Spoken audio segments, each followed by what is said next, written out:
Imagine starting life with nothing, born poor, orphaned young, and written off by the world, only to rise into the center of a revolution. Alexander Hamilton's life wasn't just politics and paperwork. It was ambition, rivalry, brilliance, scandal, and a constant race against time. Every step forward came with enemies, risks, and consequences that would shape an entire nation. If you enjoy these short human stories from history, don't forget to like and subscribe. It really helps the channel grow. And drop a comment telling me where you're watching from. It never gets old seeing people from all over the world in one place.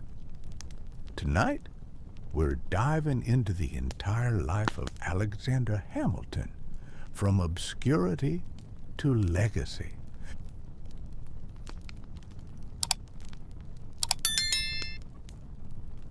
He built America's financial system from scratch, yet died broke.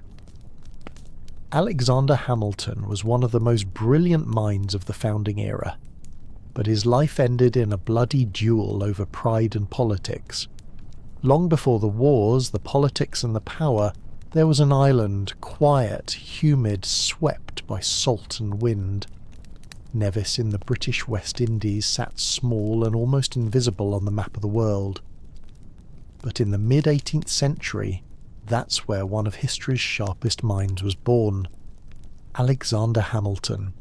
Or maybe not. You see, even his birth is a riddle. Some records say he was born in 1755. Others insist it was 1757. Alexander himself sometimes seemed unsure, or perhaps he wanted to forget. What we do know is that he was born into nothing. His mother, Rachel Fawcett, was of French Huguenot descent. She had once been married to a Danish merchant, but that relationship crumbled.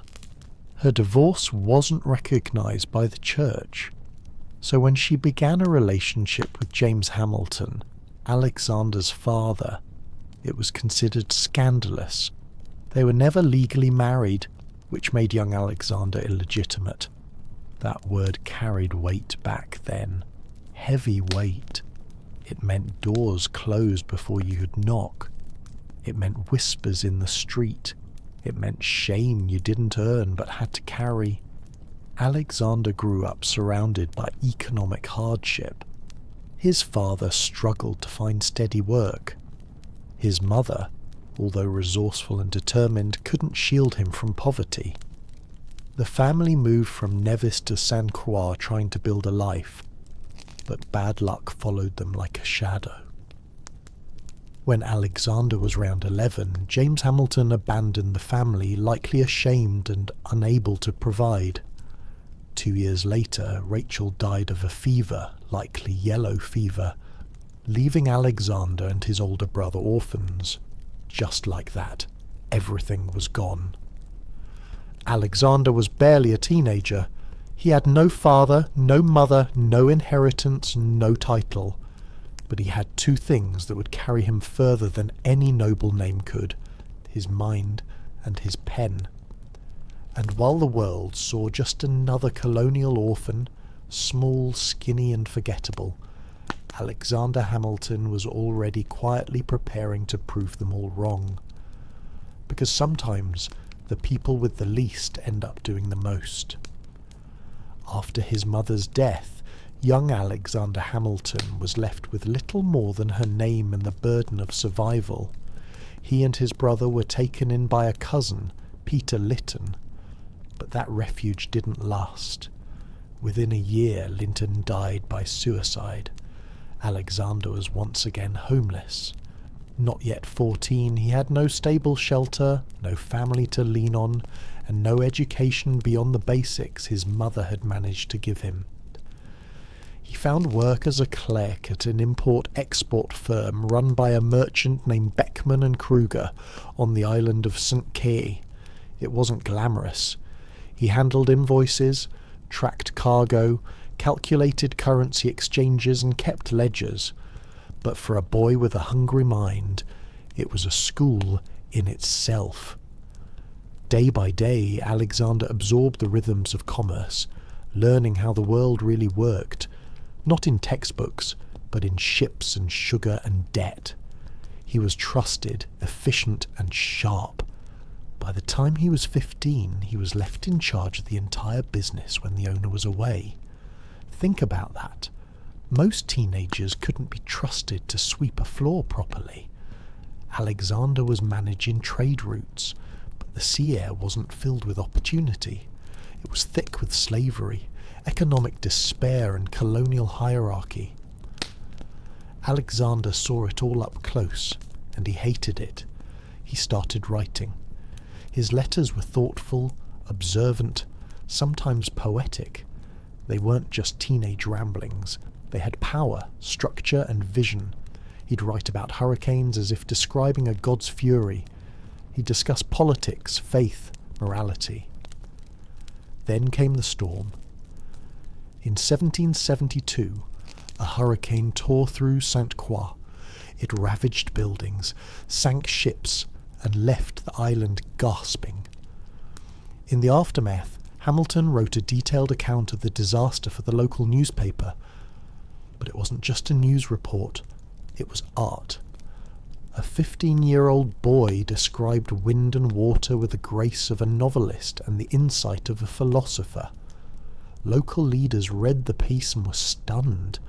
Who was this boy? How did he write like that? They passed around his essay. They started whispering. Then they started collecting donations. The people of St. Croix, impoverished and rebuilding, gathered enough money to send this orphan boy to America. Because even in darkness, genius glows. In the fall of 1772, Alexander Hamilton left the Caribbean behind. He boarded a ship bound for the American colonies, clutching the hopes of the people who believed in him and the burden of becoming someone who mattered. He was just a teenager, barely 16, possibly younger, but he already carried himself like a man racing time. When he arrived in Boston and later made his way to New York, the world looked completely different. Crowded streets, churches, dockyards, colleges. This wasn't St. Croix. This was chaos, opportunity, fire. He enrolled at King's College, what we now know as Columbia University. It was one of the finest schools in the colonies, and Hamilton wasted no time. He devoured books like a starving man. He studied law, philosophy, economics, political theory, anything and everything. But learning wasn't enough. Not for him. He wanted to speak. He wanted to write.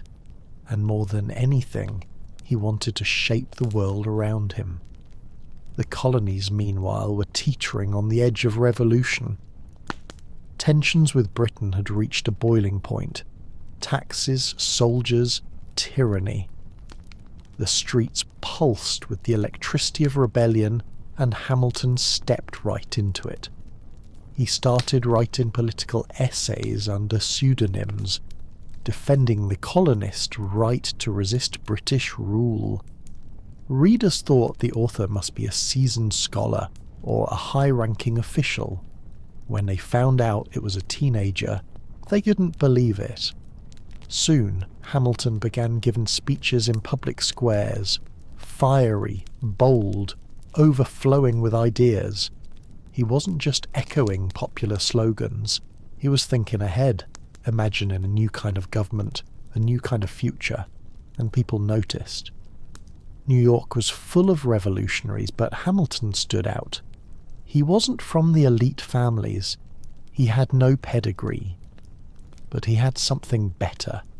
Vision and the fearless conviction to share it. He drilled with a militia in his free time, trained for war while he studied law, and wrote with the weight of a man twice his age. To some, he was brilliant, to others, arrogant. But no one could ignore him. America had just met Alexander Hamilton, and Alexander Hamilton had just found his battlefield. By the early 1770s, the colonies weren't just complaining anymore. They were preparing to fight.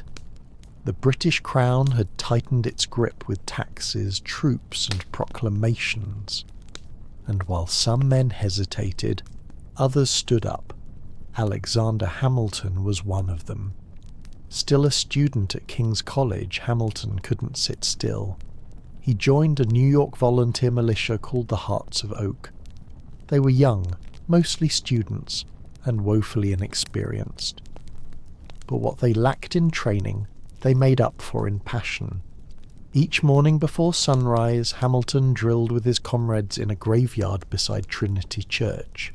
They trained with borrowed weapons, learned the basics of formation, and studied British military tactics. At night he buried himself in books, classics, strategy, economics, philosophy. Day and night, mind and body, Hamilton was preparing for something big. In 1775, when war officially broke out with the battles of Lexington and Concord, Hamilton was ready. He helped lead a daring raid on a British battery in Manhattan, stealing cannons under enemy fire. It was bold, dangerous, and successful, exactly the kind of act that caught attention. Hamilton's leadership was unmistakable. He wasn't just a writer anymore. He was now a soldier, and a good one. Within months he earned a commission as captain of an artillery company. It was a rare position for someone so young and without connections. But Hamilton had proved himself in both word and action. His company saw action in several key battles, including the Battle of Princeton, where Hamilton's guns helped secure a pivotal victory for the Continental Army. His skill didn't go unnoticed. Commanders praised his discipline and organization. His troops respected him, and news of a brilliant young artillery captain with a silver tongue and steel nerves began to spread. But someone else had noticed too.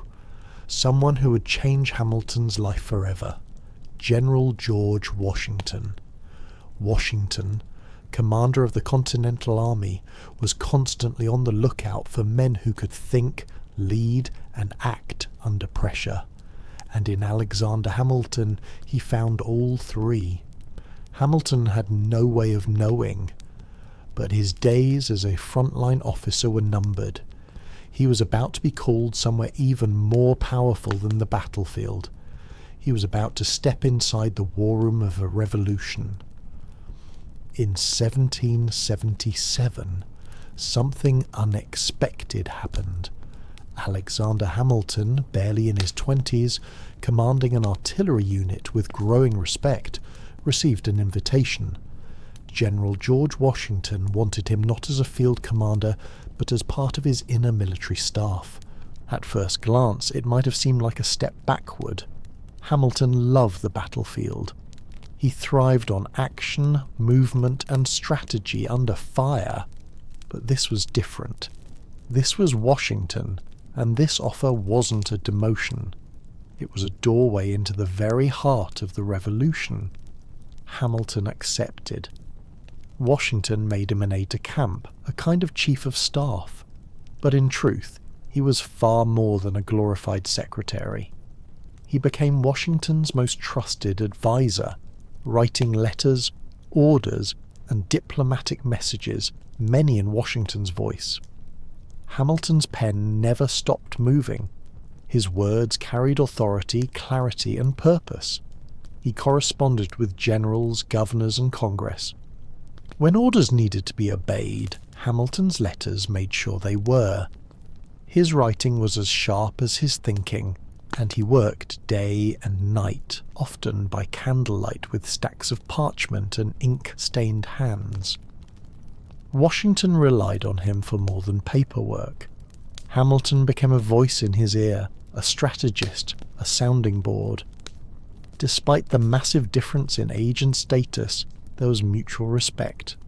Washington saw in Hamilton something rare, brilliance without hesitation. But Hamilton, despite his loyalty, still craved more. He didn't want to be remembered as just a writer. He yearned to lead men in battle again, to earn personal glory on the field, not just behind a desk. Multiple times he asked Washington for a combat command. Multiple times Washington denied him, not out of punishment, but because he couldn't afford to lose him. The tension quietly simmered between them. Washington treated him like a son. Hamilton sometimes chafed at the boundaries, but they needed each other. During these years, Hamilton also forged connections with powerful allies, including Lafayette, John Lawrence, and other revolutionary thinkers. His ideas were expanding. He wasn't just fighting a war. He was dreaming of what came after it, a new nation, a government that actually worked, a future he could help design. He was still young, still ambitious, and still just getting started. For 4 long years, Alexander Hamilton served faithfully at George Washington's side. He drafted letters that held armies together, organized supply chains during brutal winters, and helped Washington navigate the fragile egos of generals and politicians. His work was vital. There was no denying that. But inside, a fire still burned. Hamilton wanted the battlefield. He didn't just want to write about war, he wanted to fight it. He saw glory in military leadership, in leading charges, in commanding respect, not just for his intellect, but for his bravery. He had proven himself before, back when he stole cannons under enemy fire and rallied artillery units in battle. But now, confined to paperwork and politics, he felt caged. He asked Washington repeatedly for a field command. Washington declined repeatedly to Washington. Hamilton was irreplaceable in his current role. He was efficient, brilliant, and dependable. While other aides came and went, Hamilton stayed, and Washington, often isolated, relied on him like few others. But Hamilton saw things differently. Each time another officer earned a battlefield promotion, each time someone else received the praise and recognition he craved, resentment quietly grew. Hamilton wasn't just hungry for action, he was hungry for legacy. He didn't want to be remembered as a behind-the-scenes figure. He wanted his own legend. The tension reached a breaking point in early 1781. After a minor misunderstanding, Hamilton kept Washington waiting outside a room for just a few minutes. Washington snapped. He rebuked Hamilton sharply, and Hamilton, already simmering with frustration, resigned from his staff position soon after. It was bold, some might say reckless, but for Hamilton it was a necessary gamble. He had served loyally, he had earned trust, and now he would take his fate into his own hands. Still, even after resigning, he didn't abandon the cause. He remained connected to the army, continued writing, and kept pushing for a command of his own. And finally that chance came. Later that year, Washington offered him what he'd waited for, his own battalion. The war wasn't over yet, and neither was Alexander Hamilton's climb toward greatness. The pen had served him well, but now it was time to lead with the sword. After years of waiting, writing, and proving himself behind the scenes, Alexander Hamilton finally received what he'd been chasing, command of his own battalion. It was the spring of 1781. The American Revolution was grinding into its final decisive stages, and all signs were pointing toward Yorktown, Virginia. There, British General Cornwallis had dug in with thousands of troops, waiting for reinforcements from the sea. What he didn't know was that the Franco-American alliance was about to strike with full force. Washington and French General Rochambeau planned to march their armies south for one final blow. Hamilton, with his newly earned command, would march with them. As the siege of Yorktown began in September, Hamilton's moment came into focus. The plan was risky. A nighttime assault on British Redoubt No. 10, one of two key fortifications protecting Cornwallis's position. If they could take it, the siege would tip in America's favour. Washington trusted Hamilton to lead the charge. October 14th, 1781. The night was moonless, thick with tension. Hamilton's men crept toward the redoubt with bayonets fixed, rifles unloaded. Silence was essential. No gunfire, just steel and fury. And then they struck. Hamilton led the attack from the front. He climbed over the enemy defences under a storm of musket fire, sword in hand, rallying his men forward. Within 10 minutes, 10 brutal, breathless minutes, the redoubt was theirs. The victory at Redoubt 10, paired with the simultaneous French success at Redoubt 9, broke the British lines. Within days, Cornwallis surrendered. The war, for all practical purposes, was over. For Hamilton, that night was more than just a battle. It was vindication. He had proven he was more than a writer, more than a political mind. He had led troops under fire and won. He was still in his early 20s, yet he had already shaped the war from both the desk and the front lines. He had earned Washington's respect once again, this time not just as an aide, but as a warrior. But the battlefield was only the beginning. Now that independence was nearly won, the question became, what next? What kind of nation would rise from the ashes of war? For Hamilton, the answer was clear. If America was going to survive, someone had to build it, and he was ready to start laying the foundation. When the guns fell silent, and the Treaty of Paris was signed in 1783, the United States of America was officially free. But freedom, Hamilton quickly realized, was only the beginning. The country was independent but not stable. The Articles of Confederation, the first attempt at a national government, were weak, toothless, and dangerously inefficient. The states operated more like competing countries than a united nation. They printed their own money, set their own rules, and squabbled endlessly over borders, taxes, and trade. To Hamilton, it was chaos masquerading as liberty. He left the army and returned to civilian life in New York, where he officially began his career as a lawyer. But his mind was still the battlefield. Only now the enemy wasn't redcoats.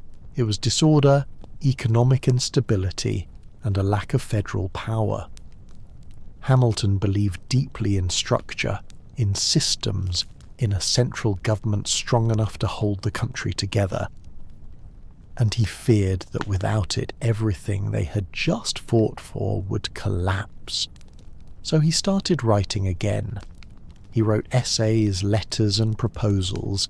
He joined state political circles, speaking passionately about the need for change. His voice, once used to rally troops, was now used to rally minds. In 1786, he helped organize the Annapolis Convention, a meeting meant to address the country's commercial problems. Only 5 states showed up, and nothing much happened on the surface. But Hamilton used the opportunity to push for something bigger, a full constitutional convention to overhaul the government from the ground up. He got his wish. The following year, delegates from all 13 states gathered in Philadelphia. Among them George Washington, James Madison, Benjamin Franklin, and Alexander Hamilton. Hamilton was one of the youngest in the room, but his energy was unmatched. His speeches were bold, his ideas were unapologetically pro-federalist. He believed America needed a strong central government, a national economy, and a unified identity. Not everyone agreed. In fact, many were wary of centralized power. It reminded them too much of monarchy. But Hamilton didn't back down. He wasn't just fighting for a constitution. He was fighting for a vision of America that could last. Because revolutions may win freedom, but only structure can keep it. The Constitutional Convention of 1787 was a turning point for America and for Alexander Hamilton. For 4 hot months in Philadelphia, delegates debated, argued, and rewrote the blueprint for a new government. And while Hamilton wasn't the loudest voice in the room, he was one of the most unshakably determined. His vision was ambitious, some said too much so. Hamilton argued for a strong central government, a president with real executive power, and even a Senate that served for life. These ideas didn't sit well with many of the delegates who had just thrown off a king and weren't keen on anything that smelled like monarchy. In the end, Hamilton's more extreme proposals weren't adopted, but many of his broader principles, strong federal authority, a robust executive branch, and the supremacy of national law made it into the final constitution.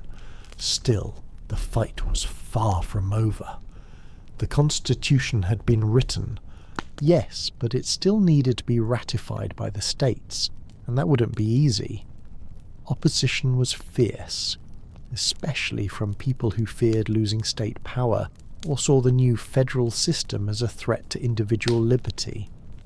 So Hamilton went to war again, not with guns, but with his greatest weapon, his pen.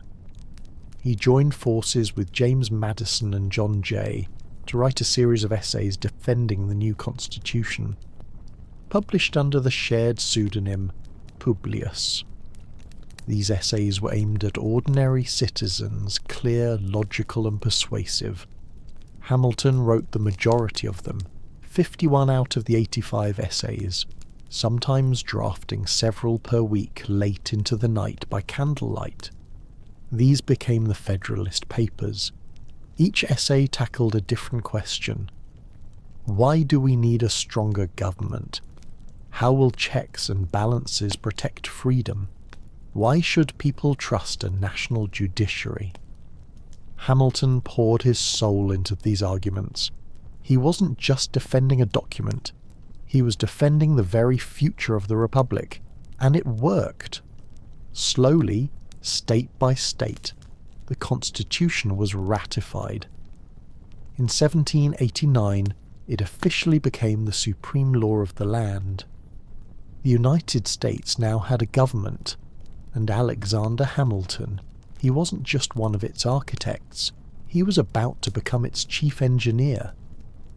In 1789, the new American government took its first breath. George Washington was unanimously elected as the first president of the United States. And when it came time to fill his cabinet with the sharpest minds in the country, he knew exactly who he wanted to manage the nation's finances: Alexander Hamilton. Hamilton was sworn in as the first Secretary of the Treasury, a title that might have sounded bureaucratic, but in reality came with a staggering challenge. The United States was broke. There was no national currency, no central banking system, no public credit. The government owed millions in war debts to foreign allies, private citizens, and even its own soldiers. The economy was fractured, unstable, and teetering on collapse. To most it seemed like a disaster. To Hamilton it was an opportunity. He got to work immediately drafting reports, crunching numbers, and designing a financial system from scratch. His goal not just to solve the present crisis, but to lay the foundation for a strong modern economy. His first move was bold. The federal government would assume all state debts from the Revolutionary War. This meant the national government would now owe money, not the individual states. Many saw this as dangerous. Hamilton saw it as brilliant. Why? Because if the federal government owed money, lenders, especially the wealthy elite, would have a vested interest in its survival. Next, he proposed the creation of a national bank, a central institution that could manage government funds, issue stable currency, and stimulate economic growth. He also introduced tariffs and taxes designed to protect American manufacturing and help generate revenue. To Hamilton, economics wasn't just about math. It was about power. He believed that a strong economy would lead to a strong nation, and that public credit, once restored, would attract investment, create jobs, and elevate the United States on the global stage. But not everyone shared his vision. His policies triggered fierce opposition, especially from Thomas Jefferson and James Madison, who feared that Hamilton was creating an elite centralized government too similar to Britain's monarchy. Still, Washington backed him, and slowly but surely Hamilton's ideas took root. The US economy began to stabilize. Confidence grew. The dollar gained value. In just a few years, Hamilton had taken a bankrupt, fractured collection of states and given it the beating heart of a functioning economy. He wasn't just managing money, he was building a nation. As Alexander Hamilton's financial system began to take shape, so did his reputation, not just as a brilliant architect of the economy, but as a polarizing force in American politics. To his supporters, Hamilton was a genius, a man who turned chaos into order and gave the young nation a real future. But to his critics, he was dangerous, too bold, too centralized, too British in style with his talk of national banks, strong executives and urban industry. And no critic was louder or more persistent than Thomas Jefferson. Jefferson, the Secretary of State, was Hamilton's opposite in nearly every way. Where Hamilton believed in cities, commerce, and concentrated federal power, Jefferson believed in rural life, individual liberty, and limited government. He saw America as a land of farmers and freedom, not financiers and federal banks. The two men couldn't have disagreed more. To Jefferson, Hamilton's national bank was unconstitutional. His debt plan was a favour to the wealthy. His tariffs and taxes a burden on the common man. He believed Hamilton was steering the country toward a dangerous aristocracy where elites ruled and liberty suffered. To Hamilton, Jefferson was naive. His vision of an agrarian paradise ignored economic reality. Without credit, without industry, without structure, Hamilton believed the nation would crumble. The clash was more than philosophical. It became personal. Each man had allies. Jefferson had Madison, and Hamilton had Washington's ear. Their disagreements turned the cabinet into a war zone. Washington, though respectful of Jefferson, often sided with Hamilton. He valued results, and Hamilton delivered them. Still, the feud grew. In the press, Jefferson's allies accused Hamilton of corruption and tyranny. In return, Hamilton's supporters painted Jefferson as weak and idealistic. What began as debate quickly hardened into rivalry, and eventually birthed something new in American history: political parties.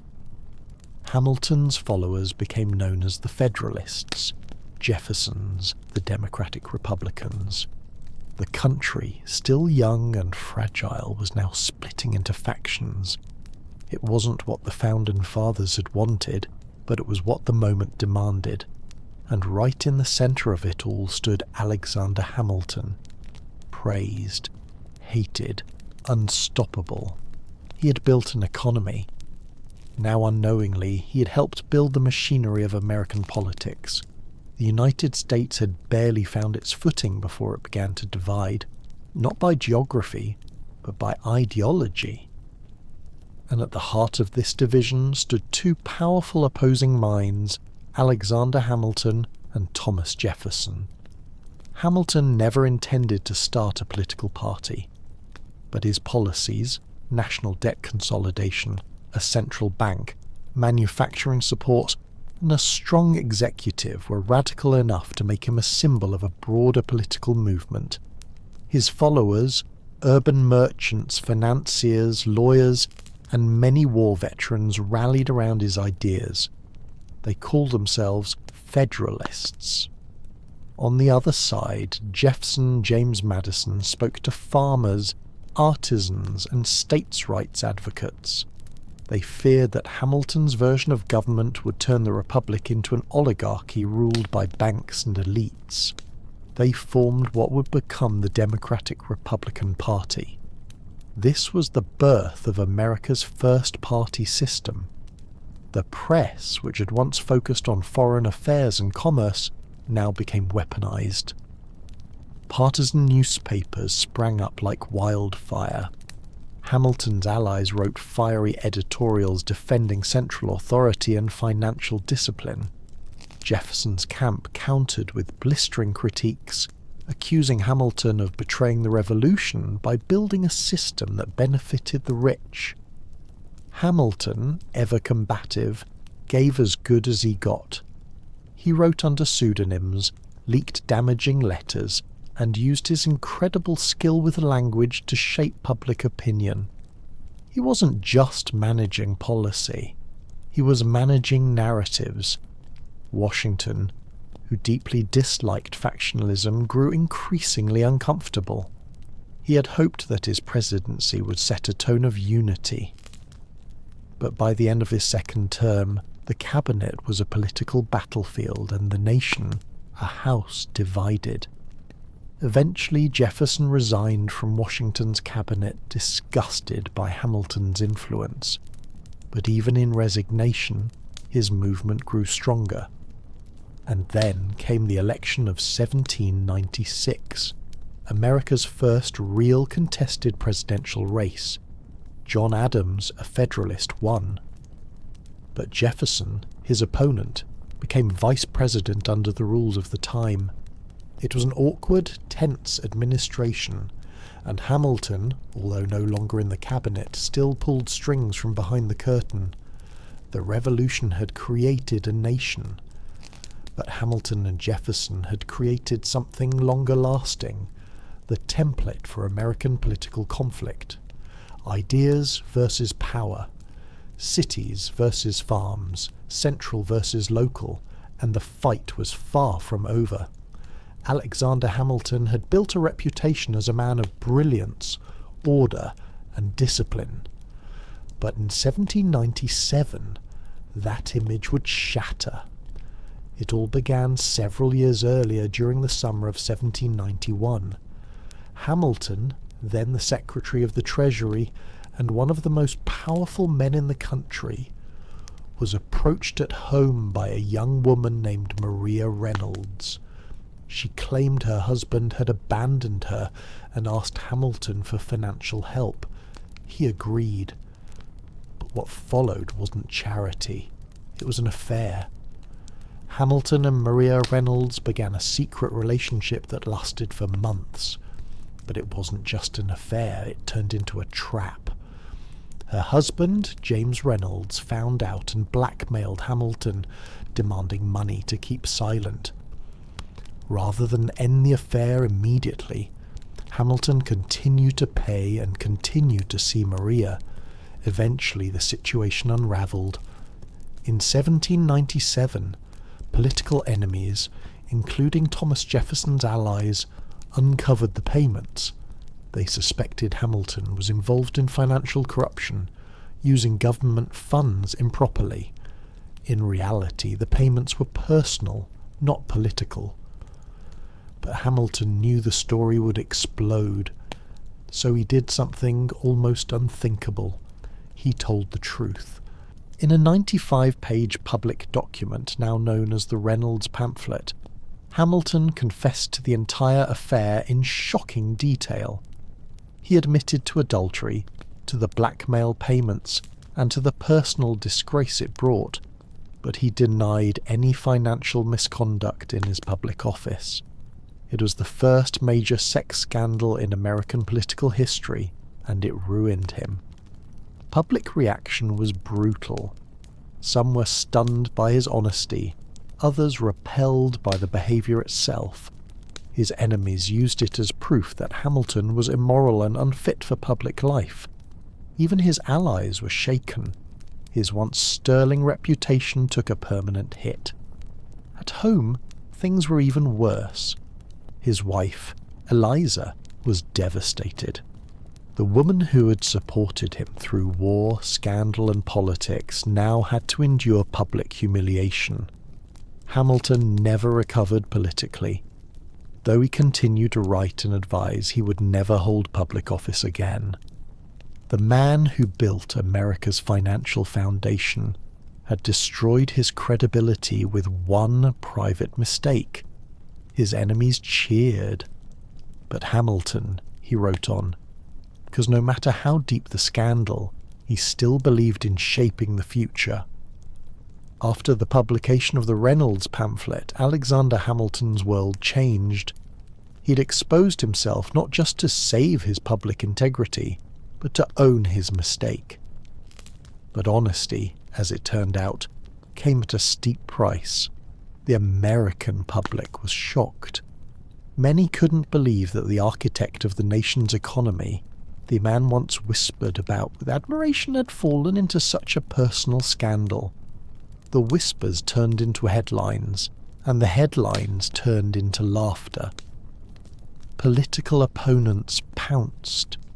Jeffersonian newspapers had a field day portraying Hamilton as a corrupt hypocrite, a man who claimed to build a moral republic while living a double life. His affair with Maria Reynolds was used not just to attack his character, but to discredit everything he stood for. Among Federalists, the reaction was mixed. Some admired his honesty, saying it proved he had nothing to hide. Others saw a liability, a man who, despite his brilliance, couldn't control himself. But perhaps the most painful reaction came from within his own home. Eliza Hamilton, his wife, had been his fiercest defender for years. Through war, politics and public pressure, she had stood by him. But this time, Hamilton had betrayed her trust in the most public way possible. The damage to their marriage was deep and personal. Still, she didn't leave him. And Hamilton, wounded but not silenced, continued to write. He may have lost public favour, but he had not lost his sense of duty. He remained an influential voice behind the scenes. During the contentious presidential election of 1800, Hamilton, no longer in office, tried to shape the outcome anyway. Although he was a Federalist, Hamilton did not trust President John Adams, the head of his own party. The two men had grown to despise each other, so in a move that shocked even his allies, Hamilton publicly attacked Adams in a scathing pamphlet, calling him unstable and unfit for office. It was political suicide. The attack fractured the Federalist Party and opened the door for Thomas Jefferson to win the presidency. Hamilton had intended to steer the outcome, but ended up sinking his own side. He had once controlled America's finances. Now he was an outsider in a country he helped build. Yet even in exile, Hamilton couldn't help himself. He kept writing because that's what Hamilton did. He fought, he failed, and he never stayed quiet. By the turn of the 19th century, Alexander Hamilton's influence had faded. He no longer held public office. The Federalist Party was splintered, and his personal reputation, still scarred from the Reynolds scandal, kept him on the fringes of power.